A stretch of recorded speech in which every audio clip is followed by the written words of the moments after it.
اعوذ باللہ من الشیطان اللعین الرجیم بسم اللہ الرحمن الرحیم الحمد للہ رب العالمین والعاقبۃ لأہل التقوى والیقین الجنة للمطيعين والنار للعاصين والمشركين قاهر الجبارين والمتكبرين ناصر المظلومين والمستضعفين المتفضل على عباده أجمعين من المؤمنين والكافرين المنعم على خلقه كله بالهداية والرعاية والتكريم ثم الصلاة والسلام والتحية والإكرام على نبي الأمي القرشي الهاشمي الأبطحي المدني المكي نور عرشه ومنير فرشه وحافظ سره ومبلغ رسالاته وخير خلقه وخلقه سيد بريته افضل الانبیاء والمرسلین وخاتم النبیین مولانا وسیدنا ابی القاسم محمد اللهم صل علی محمد واللعنة الدائمة الأبدية الاستمرارية على أعدائهم وغاصب حقوقهم ومنكر فضائلهم من الآن إلى قيام يوم الدين أما بعد فقد قال الله تبارك وتعالى في كتابه المجيد وفرقانه الحميد وهو أصدق الصادقين قوله الحق وهو أحسن بسم الله الرحمن الرحيم إن الذين آمنوا وعملوا الصالحات سيجعل لهم الرحمن ودا صلوات اللهم صل على محمد وآل محمد پاک پروردگارہ تجھے بھی حق محمد وآل محمد کے صدقے میں یا اللہ اس عزا خانے میں آنے والے برادران بزرگ جوان بچے یا اللہ سب پر اپنی رحمتیں برکتیں نازل فرما پالنے والے سب کی توفیقات خیر میں اضافہ فرما یا اللہ ہم سب کی پریشانیوں کا خاتمہ فرما یا اللہ ہم سب کو آپس میں اتفاق اتحاد محبت اور برادری کے ساتھ زندگی کی قیمتی اوقات کو گزارنے کی توفیق خیر عنایت فرما پاک پروردگارہ تجھے عزادۂ سید الشہداء کا واسطہ اس فرش عزا کا واسطہ پروردگارہ ان تمام ہماری مجالس یہ نوحہ یہ مرثیہ یہ تقاریر یہ پروگرام یہ نیاز یا اللہ شرف قبولیت عنایت فرما پروردگارہ شیعیان حیدر کرار موالیان حیدر کرار اس دنیا کے جس خطے کے اندر زندگی کر رہے ہیں ان کے جان مال و ناموس کی حفاظت فرما آخر میں سب کی سلامتی کے لیے سب کی توفیقات خیر میں اضافے کے لیے سب کی پریشانی کی دوری کے لیے مسائل کے حل کے لیے خاص کر ہمارے اس نوجوانوں کی حفاظت کے لیے بلاوت ارضیہ سماویہ سے محفوظ رہنے کے لیے ایک بلند ترین صلوات پڑھیے محمد آل محمد پر محمد وآل محمد وعجل فرجهم جزاک اللہ خیر الجزا. قابل احترام مجمع، بزرگان دین، جوانان عزیز، دیکھیے ہمیں کربلا والوں نے کچھ دروس ہمیں پڑھایا، کچھ لیسنز ہمیں سکھایا پڑھایا. ہمیں یہ لیسنز کربلا والوں نے کتاب کربلا سے، کتاب عاشور سے، ایام عزاداری سے ہمیں ملتا ہے۔ ان تمام بہترین دروس میں سے جب ابا عبداللہ الحسین مدینے سے نکلے، مختلف مقامات پر، مختلف منزلوں پر کچھ نورانی جملے استعمال کرتے گئے۔ یہ ایک ایک نورانی جملہ یقین جانے جو ہے کئی تفاسیر کو گھیر لیتا ہے۔ مولا کے جملے میں چونکہ اتنی حقیقت ہے، اتنی معنویت ہے، اتنی روحانیت ہے، کیونکہ یہ معصوم کا کلام ہے، معصوم کا فرمان ہے۔ معصوم کے فرمان پر اللہ تبارک و تعالیٰ نے اتنی نعمتیں اور اتنی برکتیں اور اتنی معنویت و روحانیت عطا کی ہے کہ ہم سوچ بھی نہیں سکتے ہیں۔ یہی وجہ ہے کہ ابا عبداللہ حسین نے مختلف منازل میں نورانی جملے کہتے گئے، ہماری ہدایت کے لیے بتاتے گئے۔ ان میں سے ایک بہترین درس ہمیں حسین ابن علی نے دیا کہ کربلا سے ہمیں جو ملا ہے ان میں سے بہترین درس صبر ہے۔ صبر، یہ دیکھیے، مگر یہ اور بات ہے اذان محترم، جو معرفت شناس لوگ نہیں ہیں، جو تعلیمات اسلامی سے مزین نہیں ہے، عاری ہے، دور ہے، ان کی نظر میں جو دنیا پرست ہے، نفس پرست ہے، جو اہل دنیا ہے، مطیع دنیا ہے، ان کی نظر میں صبر مجبوری کا دوسرا نام قرار دیا جاتا ہے۔ ماں باپ مر گئے، آنے والے آئے، چاہنے والے انہیں کہا صبر کرو، اور اسی طرح ایک چند مومنین کسی مقام کو حاصل کرنے کے لیے، کسی منصب کو حاصل کرنے کے لیے، کوئی جاگیر حاصل کرنے کے لیے یا کوئی عہدہ حاصل کرنے کے لیے انسان بڑا زور لگاتا ہے، بڑی محنت کرتا ہے اور اپنی پوری توانائی کو بروئے کار لاتا ہے، اور آخر میں ناکام ہو جاتا ہے، تو لوگ کہتے ہیں بھائی صبر کرو۔ یہ اہل دنیا کا یہ مزاج ہے اذان محترم، سہارا ختم ہو جائے، طاقت ختم ہو جائے، بے کسی کا نام صبر ہے۔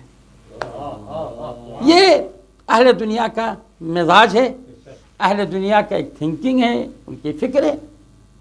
مگر اذان محترم شارٹ وقت کے اندر ایک نورانی جملہ آپ کو ہدیہ کرنا چاہتا ہوں۔ دیکھیے، ہم یہ صبر کیا ہے، صبر کیا چیز ہے، ہم اپنے آراء کو کیا بیان کر سکتے ہیں، اس لیے کہ ہماری حیثیت کیا جو اپنی آراء کو بیان کریں۔ عزیزان محترم، کسی سے پوچھنے کی ضرورت کیا ہے، ہم تو قرآن سے رجوع ہو جاتے ہیں۔ قرآن کیا کہتا ہے، قرآن کا ایڈریس ہمیں لے کر قرآن سے پتہ ہے، قرآن ہمیں بتا دیتا ہے کہ صبر۔ یاد رکھیں عزیزان محترم، جوانوں، قابل احترام شخصیات جو تشریف فرما ہیں، قرآن ہمیں یہ بتاتا ہے صبر طاقت کا نام ہے، صبر قوت کا نام ہے، صبر توانائی کا نام ہے، اور صبر حوصلے کا نام ہے۔ اور ایسا نہیں ہے کہ طاقت کے استعمال کرنے کے بعد کچھ نہ کر سکا تو صبر کرو، ایسا نہیں ہے۔ یاد رکھو، جس کے پاس طاقت نہیں ہے، جس کے پاس حوصلہ نہیں ہے، جس کے پاس توانائی نہیں ہے، وہ صبر کر ہی نہیں سکتا۔ یہ صبر انسان کیا کرتا ہے؟ خودکشی کرتا ہے، اپنے آپ کو جہنمی بنا لیتا ہے، اور مسائل کا مقابلہ نہیں کر سکتا، فیض نہیں کر سکتا ہے، اپنے ٹینشن لے دیا، خودکشی کر لیا، یہ بے صبری ہے، جہنمی۔ صبر طاقت کا نام ہے، صبر قرآن نے کہا صبر طاقت کا نام ہے، قوت کا نام ہے، حوصلے کا نام ہے، توانائی کا نام۔ اسی لیے آپ دیکھیے، علماء اخلاق نے، ہمارے جو پڑھے لکھے علماء نے، مجتہدین نے، مراجع نے کتابوں پر ریسرچ کیا، احادیث پر تحقیق کی، دیکھیے گا انہوں نے ہمیں خلاصہ یہ بیان کیا، جہاں پر انسان کا عقل اور نفس کے درمیان میں، عقل اور نفس ان دونوں کے درمیان میں ٹکراؤ پیدا ہو جائے، اور آپ جانتے ہیں عقل کس سے کہتے ہیں؟ بھائی یاد رکھنا، عقل امام باطل ہے، باطنی امام ہے، امام ظاہری ہے، امام معصوم ہے، اور ہر انسان کو خدا نے عقل سے نوازا، انسان کو حیوانوں سے امتیاز حاصل ہے تو عقل و فکر و شعور کی وجہ سے ہے۔ عالم محمد نے یہ فرمایا، عقل تمہارا اندر کا امام ہے، جو اندرونی امام ہے. اسی لیے کچھ لوگ ہوتے ہیں نا، آپ نے دیکھا ہوگا کہ بار بار مولانا صاحب سے استخارہ کرواتے ہیں، ہر بات پر استخارہ کرواتے ہیں، ہر مسئلے پر استخارہ کرواتے ہیں. خدا کا بندہ اتنا استخارہ، اب ان کو معلوم نہیں ہے استخارہ کہاں کرنا ہوتا ہے، کہاں نہیں کرنا ہوتا ہے. بھائی ہر موڑ میں استخارہ نہیں ہوتا ہے. استخارہ وہاں ہوتا ہے جہاں آپ جو ہے لوگوں سے، مومنین سے، رشتہ داروں سے مشورہ لے لیں. مشورے میں کوئی چیز سمجھ میں نہیں آیا، اپنا عقل کو استعمال کریں، اور عقل میں کوئی بات نہیں آئی، مشتت رہ گیا، پریشان رہ گیا، پھر آپ قرآن کی طرف رجوع کریں، اللہ سے رجوع کریں. وہاں ہوتا ہے جہاں عقل انسانی بے بس ہو جائے، وہاں استخارہ ہوتا ہے. لیکن ہر موڑ میں استخارہ نہیں ہوتا ہے زن محترم، پھر مشکلات پیدا ہو جائے گا آپ کے لیے. تو لہٰذا تمہیں یہ عرض کر رہا تھا، ہمیں علماء اخلاق نے بہت اچھا پوائنٹ دیا، بہت اچھا علم دیا. کیا؟ جہاں عقل انسانی اور نفس کے درمیان میں ٹکراؤ پیدا ہو جائے تو نفس کو دبا کر عقل کے فیصلے پر عمل کرنے کا نام صبر ہے. جہاں عقل اور جذبات کے درمیان میں ٹکراؤ پیدا ہو جائے، جذبات کو دبا کر عقل کو پروان چڑھانے کا نام صبر ہے. اس لیے کہ ہم کربلا والے ہیں، ہمیں کربلا والوں نے صبر کا درس دیا. عقل کو پروان چڑھا کر، نفس کو دبا کر، اپنے یقین کے پاؤں تلے نفس اور جذبات کو کچل کر، صبر اسی چیز کا نام ہے. پروان چڑھانا صبر ہے، اور یہ حسینیوں کی صفت ہے. توجہ فرمایا. جہاں نفس کو پروان چڑھایا جائے، خدا نہ کرے، جہاں جذبات کو پروان چڑھایا جائے اور عقل کو پیچھے رکھ دیا جائے، رات یاد رکھو یہ بے صبری ہے اور یہ یزیدیت کی پہچان. کیونکہ عقل، یاد رکھیے گا، حق اور حقیقت پر عمل کرنے کا نام ہی صبر ہے. جو فرمایا آپ نے، حق اور حقیقت پر عمل کرنے کا نام صبر ہے. تو عزیزان محترم، میں آپ کو ایک مثال دے کے بات کو ختم کرنا چاہوں گا. مثال کے طور پر آپ راستے میں جا رہے ہیں تو راستے میں بڑے مزے سے آپ اپنے حالت میں جا رہے تھے، کسی نے خدا نہ خواستہ آپ کو فحش دیا، گالیاں دیا، بکواس کیا، آپ کی توہین کیا، آپ کی شایان شان کے خلاف مختلف باتیں کرنے لگا. اگر آپ گونگا ہے، زبان سے بول نہیں سکتے ہیں اور سیدھے سیدھے آپ جا رہے ہیں تو یہ صبر نہیں ہے. نہیں، نفس آپ کو بھی آمادہ کیا ہے، بول آپ بھی سکتے ہیں، نفس نے آپ کو آمادہ کیا، خواہشات نے آپ کو آمادہ کیا. ارے اس نے ایک گالی دیا، تم 4 گالیاں دو. اس نے ایک تہمت لگایا، تم اس کے اوپر 10 تہمت لگاؤ. بول سکتے ہو مگر نہ بولو. بول سکتا ہو مگر نہ بولے. روک سکتا ہے نہ روکے، ٹوک سکتا ہے نہ ٹوکے، کہہ سکتا ہے نہ کہے. کیوں؟ اس لیے کہ عقل یہ کہتی ہوئی نظر آتی ہے، خبردار، حالات کا تقاضا یہ نہیں ہے، مصلحت کا تقاضا یہ نہیں ہے. بول سکتے ہو مگر نہ بولو، روک سکتے ہو مگر نہ روکو، ٹوک سکتے ہو مگر نہ ٹوکو. کیوں؟ اس لیے کہ آل محمد نے ہمیں یہ تعلیم دیا، سامنے والے کو وقت دے دو، سامنے والے کو تھوڑا سوچنے کا موقع دے دو، وہ خود سوچنے پہ مجبور ہو جائے گا. کہے گا میں کتنا نفس پرست انسان ہوں، میں نفس کا کتنا غلام ہوں اور کتنا ذلیل انسان ہوں. اور سامنے والا خاموشی کا مظاہرہ کر رہے ہیں، سامنے والا صبر کا مظاہرہ کر رہے ہیں. میں بکواس کرتا جا رہا ہوں، وہ صبر کرتا جا رہا ہے. ایک صلوات پڑھیے محمد والے.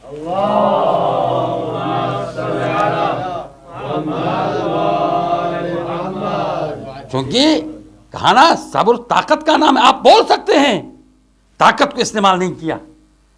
آپ کے پاس قوت ہے، آپ کے پاس بھی جلال ہے، مگر آپ نے نفس کو اپنے یقین کے پاؤں تلے کچل دیا.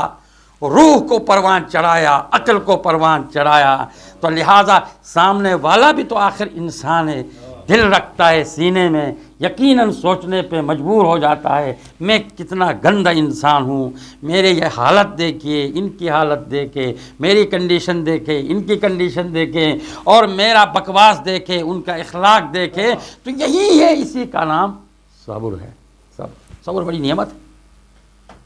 یہاں تک کہ معصوم علیہ السلام کا ہمارے پاس سیرت معصوم موجود ہے، بہت سے انبیاء علیہ السلام کے سیرتیں موجود۔ ایک جملہ آپ کی خدمت میں عرض کرتا ہوں، ہمارا دوسرا امام مدینے میں تشریف فرما ہے، ایسے میں کوئی شامی کوئی شخص آیا، استغفر اللہ ربی واتوب الیہ، اس شامی نے امام حسن کو ہر قسم کے گندے الفاظ جو استعمال کرنا چاہ رہا تھا کر دیا، جتنی غلاظت اور ناپاکیزگی گن اگلنا چاہا اگل دیا، طوفان بدتمیزی کے پہاڑ اٹھا کے امام کے سامنے رکھ دیا، مگر امام نے مسکرا کر فرمایا مجھے لگتے ہو تم مسافر ہو، مجھے لگتے ہو تم بھوکے ہو، مجھے لگتے ہو تم تھکے ہوئے ہو، کھانے کا اہتمام کیا جائے گا اور سواری کا اہتمام کیا جائے گا، یہ ہوتا ہے اخلاق اور یہ ہوتا ہے صبر۔ اذان محترم، ایسے میں شامی مولا کے قدموں میں گرا، مولا میں نے اتنی بدتمیزی کر دی، آپ نے تو کمال کر دیا۔ مولا نے فرمایا تمہیں حاکموں نے ہمارا خلاف اتنا اکسایا ہے، ہمارے خلاف تمہیں بدتن کر دیا ہے، یہ تمہارا شیوا ہے، مگر یہ تعلیمات اسلامی کا شیوا یہ ہے جو ہم کر رہے ہیں۔ صلوات پڑھیے محمد و آل محمد۔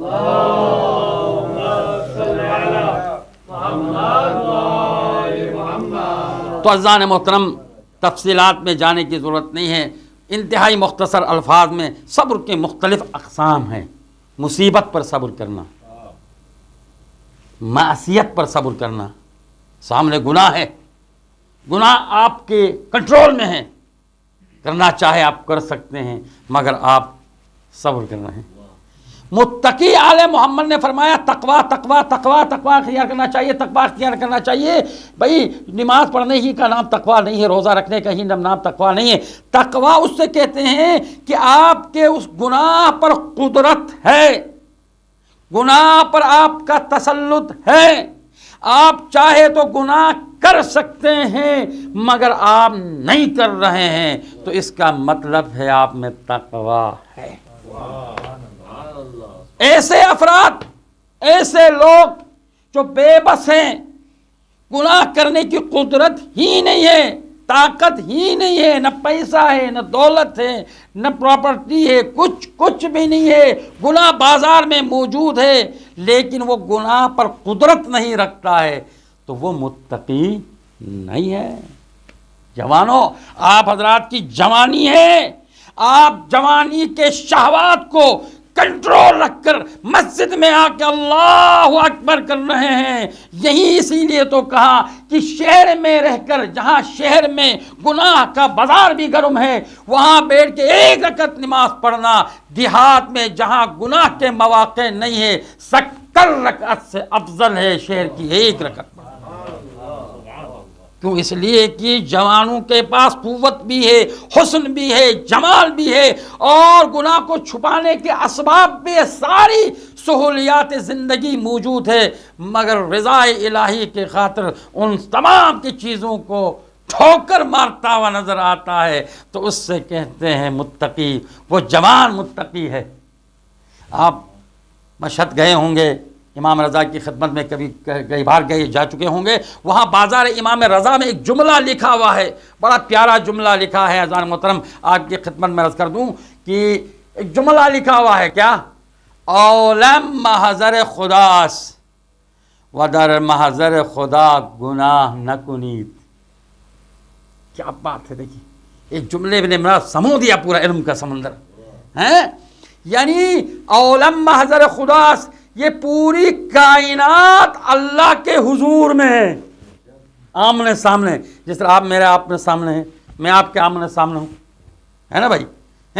تو تو لہٰذا جب پوری کائنات اللہ کے حضور میں ہے، اللہ کے مشاہدے میں ہے، اللہ دیکھ رہا ہے پوری کائنات کو، تو یاد رکھو انسان اللہ کے حضور میں گناہ نہ کرے۔ جو فرمایا ہم نے، جب اللہ دیکھ رہا ہے، بھائی ہم ہیں، آپ ہے، انسان ہے، ٹھیک ہے، گناہ گار ہے، کوئی ایسی بات نہیں ہے، مگر ہم اپنے باپ کو دکھاتے ہوئے کبھی گناہ نہیں کریں گے، ماں کو دکھاتے ہوئے کبھی گناہ نہیں کریں گے، بھائی بہن کو دکھاتے ہوئے، پھوپھی، ماموں، چاچا، ماما، جو ہمارے بزرگ شخصیات ہیں، ان کے سامنے کبھی ہم گناہ نہیں کر سکتے، شرمندگی ہے ہیں۔ تو لہٰذا تو اب دیکھیے گا، جب عالم محضر خدا ایس و در محضر خدا گناہ نہ کنید، یہ پوری کائنات اللہ کے حضور میں ہے، تو اللہ کے حضور میں ہے تو آپ کیسا گناہ کر رہے ہو؟ اور خاص طور پر عزیزان محترم، حدیث قدسی کے الفاظ یہ ہے، جن کے سر کے بال سفید ہوئے ہیں، جن کے داڑھی کے بال سفید ہوئے ہیں، جب یہ ایسا انسان گناہ کرتا ہے تو اللہ فرماتا ہے میرا جلال یہ ہے کہ میں اس پر اپنا غضب نازل کرنا چاہتا ہوں، اس کو تباہ و برباد کرنا چاہتا ہوں۔ دیکھیے سر کے بال بھی سفید ہوئے ہیں، داڑھی کے بال بھی سفید ہو چکے ہیں، عمر کی اس انتہا میں پہنچا ہے، پھر بھی یہ گناہ میں لت پت ہے۔ اللہ فرماتا ہے، حدیث قدسی کے الفاظ ہے، میں اپنا غضب کو ظاہر کرنا چاہتا ہوں، اپنا غضب اس پر بیچنا چاہتا ہوں، اس کو تباہ و برباد کرنا چاہتا ہوں، مگر مجھے اس کے سفید بالوں پر رحم آتی، اس کے سفید داڑھی پہ رحم آتی۔ اللہ کتنا کریم ہے اذان محترم، اور ہم کتنے جاہل ہیں گناہ کے دلدل میں۔ ایک بلند ترین صلوات پڑھیے محمد وال اللہم صلی علی محمد نعرہ تکبیر، اللہ اکبر، نعرہ رسالت، نعرہ حیدری۔ چونکہ ہمیں 5 ایٹم بم ملے ہوئے ہیں، آپ کے نے یہ توجہ میرا متوجہ فرمایا، ہاں دنیا والوں کے پاس 8 ایٹم بم ہے، ہیں آج تو اسلامی جمہوریہ پاکستان کے پاس بھی ہیں، توجہ فرمایا آپ نے، تو 1 ایٹم بم ہے، دنیا ڈر رہی ہے، مگر اہل بیت کے چاہنے والوں کے پاس 1 نہیں 5۔ نعرہ تکبیر، نعرہ رسالت، نعرہ حیدری، حسینیت، یزیدیت، بر محمد و آل محمد صلوات۔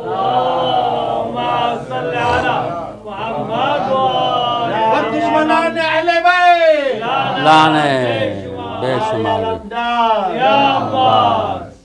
بس عزیزان محترم، آپ ماشاءاللہ بڑی متوجہ ہو کر توجہ کے ساتھ تقریر سماعت فرما رہے ہیں، میں انتہائی مشکور بھی ہوں، ممنون ہوں، کیونکہ دیکھیے کوئی بھی انسان مسافر کسی جگہ میں آتا ہے تو وہ ظاہر ہے جو ہے نا اس کا دل اتنا مضبوط نہیں ہوتا جب تک آپس میں الگ سلائق محبتیں نہ رہیں، مگر مجھے آتے ہی آپ حضرات نے بڑی محبت دی ہے، بہت عزت دیا ہے، میری اوقات سے زیادہ دی ہے، مجھے ایسا نہیں لگتا ہے میں آپ کے لیے اجنبی ہوں، آپ نے بڑی محبتیں دی ہے، تو یقیناً چونکہ ہمارا پلیٹ فارم ہی کچھ ایسا ہے نا، ہمارے جو پلیٹ فارم ملا ہے، ہمیں جو مقام ملا ہے، عزاداری سید الشہداء سے ملا ہے، ہمیں جو فرش عزاداری میں جو برکات ہے، جو رحمتیں ہیں، جو عظمتیں ہیں، جو محبتیں ہیں، انسان سوچ نہیں سکتا ہے۔ عزیزان محترم، یقین جانیے کائنات کا جو بھی ذاکر اہل بیت ہوتا ہے، ذکر آل محمد بیان کرتا ہے، یہ ہمارا عقیدہ ہے، ہمارا ایمان ہے۔ جو ذاکر اہل بیت، حقیقی اہل بیت کا ماننے والا ذاکر، جو خدا کے لیے بولتا ہے، رسول کے لیے بولتا ہے، مال و منصب کے لیے نہیں بولتا، مال دنیا کے لیے نہیں بولتا، جاؤ حشم کے لیے بات نہیں کرتا، صرف اللہ کی رضا اور اہل بیت کی رضا کے لیے بولتا ہے، ایسے ذاکرین کے پاس آپ دیکھیے کائنات کا امیر اس کے سامنے رہتا ہے، اس کے نیچے رہتا ہے۔ اب یہ عزت آپ کو کہاں سے ملی؟ حسین کے ابا عبداللہ الحسین کے تذکرے سے ملا۔ بادشاہ حسین کی تذکرے کے اندر اتنی معنویت ہے کہ عزیزان محترم، بڑا سا بڑا ذاکر تو اپنی جگہ میں، بڑا سا بڑا عالم تو اپنی جگہ میں، بڑا سا بڑا مبلغ اپنے سی جگہ میں، میرے جیسا ادنا سا طالب علم کو بھی عزت ملتی ہے نا، تو ذکر اہل بیت کی وجہ سے ملا۔ ایک صلوات پڑھیے محمد آل محمد پر.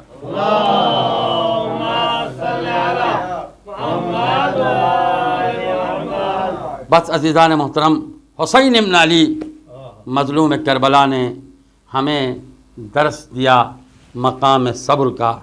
حسین کا صبر کوئی کم ہے عزیزان محترم. جب میدان مقتل کے اندر تیروں کی بارش ہو رہی ہے، حسین مصلی عبادت بچھا رہے ہیں اور حسین ابن علی صبر کرتے جا رہے ہیں. ایک دو لائٹ تھوڑا سا خاموش کر دے بیٹا تاکہ تھوڑی سی رقت آ جائے. عزیزو، اگر یقین جانے اگر دو جملے سن کر مصائب کے آنکھوں میں آنسو آ جائے، ہمیشہ میں کہتا ہوں یقین جانیے گا اپنے گناہوں کو بھی یاد کریں اور یقیناً ہمارے گناہوں کو بھی یاد کیا کریں، اس لیے کہ جو زبان آنکھوں سے خوف خدا میں آنے والے آنسو مکھی کے پر کے برابر کیوں نہ ہو، یہ اللہ کے لیے بہت پیارے ہیں. اور حسین ابن علی کی مظلومیت پر بہنے والے آنسو اور ملائکہ کے تسبیح سے زیادہ عزیز ہیں.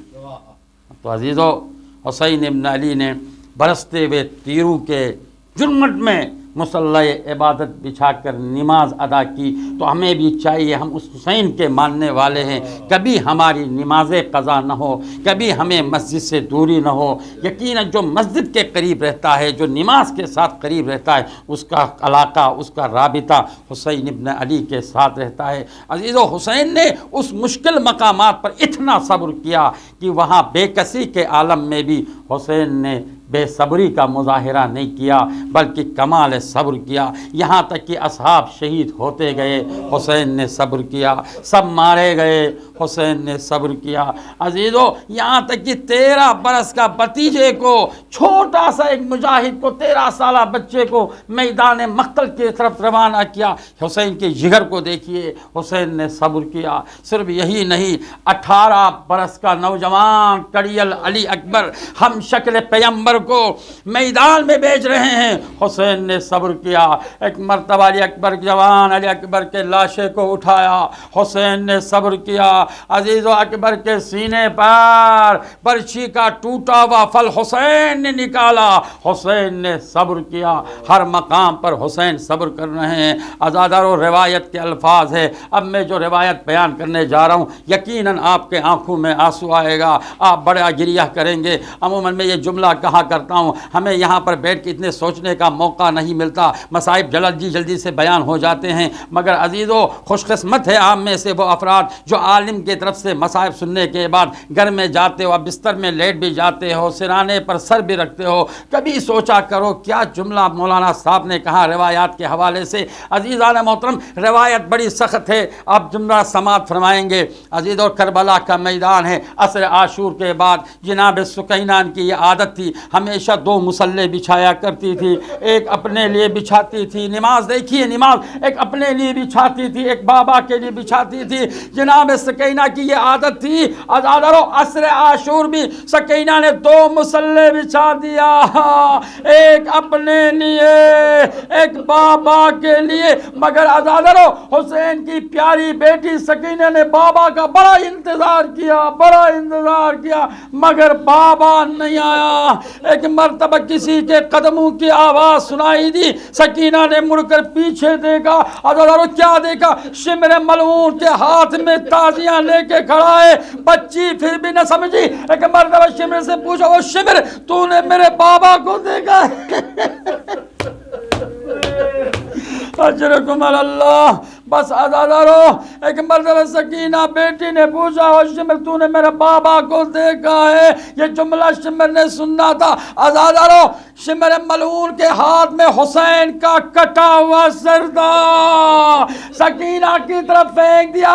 سکینہ توڑ کر گئی، بابا کے مقدس سر کو اٹھایا اور اب بابا کے مبارک سر پر اپنا پیشانی رکھ دیا، بابا کے چہرے پر اپنا نورانی چہرہ رکھ کر کہا، اے میرے مظلوم بابا، اے میرے پیاسے بابا، اے لاشیں اٹھا اٹھا کر تھک جانے والے میرے مظلوم بابا، بابا تو نے مجھے 4 برس تک مجھے پالا ہے، بڑا نازوں سے پالا ہے، بڑی محبت سے پالا ہے بابا، بابا آج کے بعد تمہارے مبارک سر کو میں اپنے سینے سے لگا کے رکھوں گی بابا۔ بس عزاداران حسین، سکینہ نے بابا کے سر کو سینے سے لگا، بڑا گریہ کیا، بڑا ماتم کیا۔ ایک مرتبہ شمر ملعون آگے بڑھا، سکینہ کے ہاتھوں سے بابا کے سر کو چینا، صرف یہی نہیں بلکہ معصوم بچے کے معصوم رخساروں پر شمر نے وہ تماچے مارے، ارے بچی کے کان زخمی ہو گئے، بچی کے کان سے خون جاری ہوا، ہزاروں بچی بے ہوش ہو گئی، زمین کربلا پر بچی گر گئی۔ حضرت آیت اللہ المظاہری فرماتے ہیں، روایت کے ذیل میں فرماتے ہیں، ارے حسین کی پیاری بچی، حسین کی معصوم بچی، ارے حسین کی عاشق بیٹی کو ظالم نے اتنا تماچے مارا، شمر ملعون نے اتنا تماچے مارا، معصوم بچی برداشت نہ کر سکی، زمین پر گر گئی، بے ہوش ہو گئی۔ لعنت اللہ علی القوم الظالمین۔ ماتم حسین۔